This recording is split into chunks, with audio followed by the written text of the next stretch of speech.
Hola, ¿cómo están? Hoy les voy a explicar cómo estudiar el movimiento de un péndulo, es decir, de una masa colgante que está en un medio donde hay amortiguamiento de la masa colgante debido a la interacción de dicha masa con el medio que la rodea. Este caso lo podemos observar en el simulador PET cuando tenemos una masa, la sacamos de su posición de equilibrio y la soltamos. En este caso hay un amortiguamiento y vemos que la elongación máxima va decreciendo a medida que pasa el tiempo.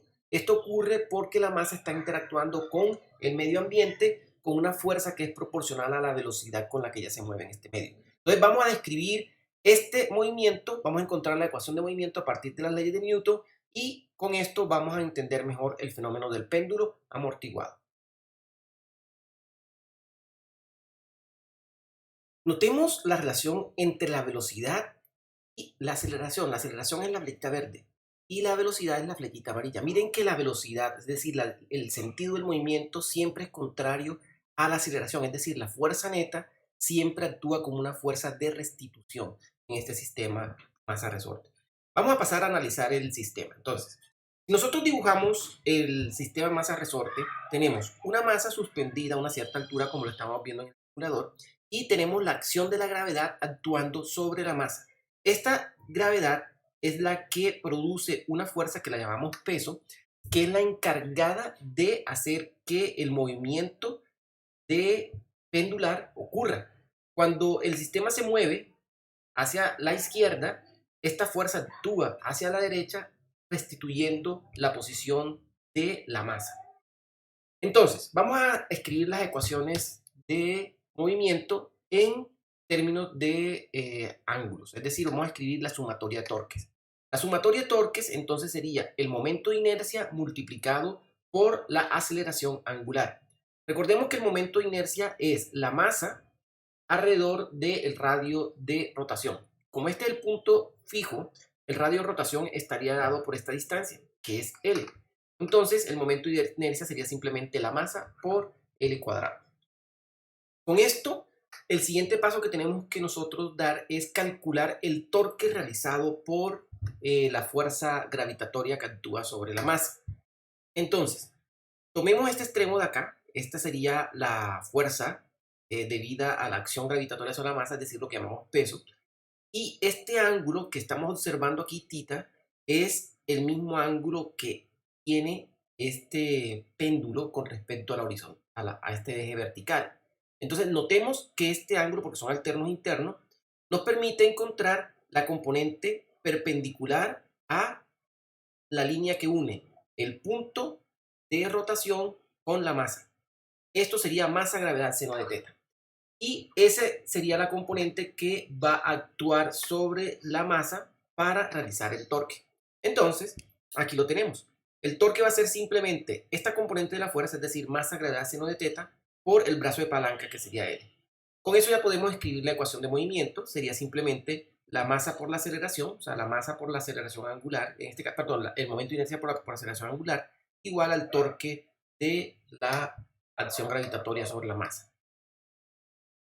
Noten que con eso obtenemos esta ecuación, pero esta ecuación no es de un movimiento armónico simple. La razón es bastante sencilla. Noten que la función que está acompañando a la derivada, al término independiente y la función que está en la segunda derivada son diferentes. Para tener un movimiento armónico simple, estas dos tienen que ser iguales.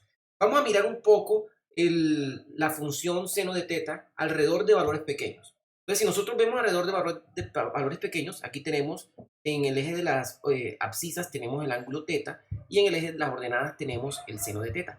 Para valores menores a un radián, esto sería para un radián. Miren que para un radián el valor de seno de θ está alrededor de 0.08. Sin embargo, si nosotros vemos aquí, por ejemplo, en 0.2 radianes, miren que el valor del seno de θ es aproximadamente 0.2. En 0.4 es aproximadamente 0.4. No es exactamente igual, en 0.4 hay un pequeño error, pero es una muy buena aproximación. Es decir, nosotros podemos aproximar el seno de θ con θ para ángulos mucho menores a un radián. Ahora, miremos esto en grados, ¿cómo sería? Para hacerlo en grados, yo tengo que usar el factor de conversión porque la función seno es una función que varía entre menos 1 y 1. Entonces voy a usar el factor de conversión 180 sobre pi para poder observar la analogía con grados. Entonces, miren, si tenemos el ángulo en grados, 10 grados daría un valor de 10, lo cual sería una muy buena aproximación. Sin embargo, note que 20 grados es bastante bueno todavía. Ahora, en 30 grados ya comienza a aparecer una diferencia. Entonces podríamos decir que no más de 25 grados, por mucho, mucho 25 grados en el laboratorio, porque con ángulos pequeños en el laboratorio obtenemos resultados difíciles de medir. Es más fácil medir ángulos grandes. Entonces, esta sería la aproximación que vamos a usar. Vamos a usar la aproximación que el seno de teta es aproximadamente igual a teta, cuando tenemos la condición de que el ángulo es mucho menor a un grado. Entonces, en esta situación, nosotros obtenemos básicamente la ecuación de un movimiento armónico simple, donde la frecuencia angular está dada por la raíz cuadrada de la gravedad respecto a la longitud del resorte. Ok, eso está bien. Sin embargo, a nosotros nos interesa estudiar el caso cuando esta masa colgante interactúa con el medio que lo rodea y este medio que lo rodea ejerce una fuerza de amortiguamiento al desplazamiento de este objeto. En este caso tenemos que introducir una fuerza de amortiguamiento, la cual es una fuerza proporcional a la velocidad con la que se desplaza el objeto.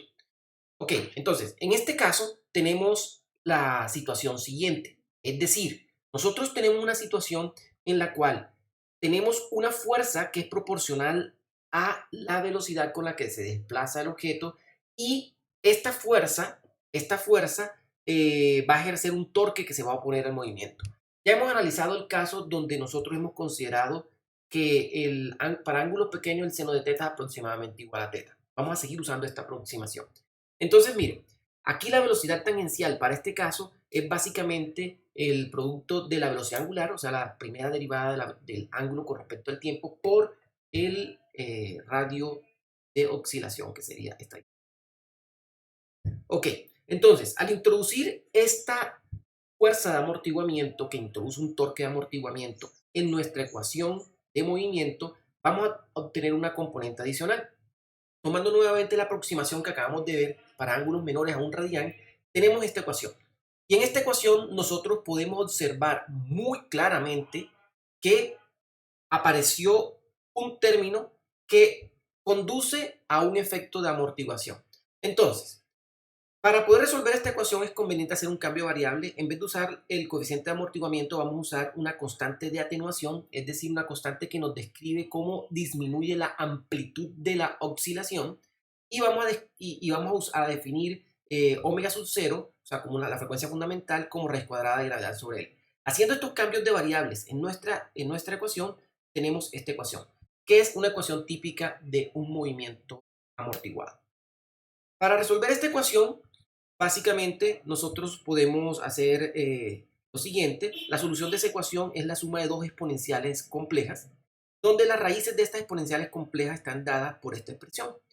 Ahora bien, para el caso que nos interesa a nosotros, que es un caso donde la frecuencia de la señal de oscilación es mucho mayor que el coeficiente de atenuación, nosotros tenemos que la solución es una ecuación de un movimiento subamortiguado, donde la frecuencia con la que oscila el péndulo está dada por omega, que es igual a omega sub 0 menos el coeficiente de atenuación.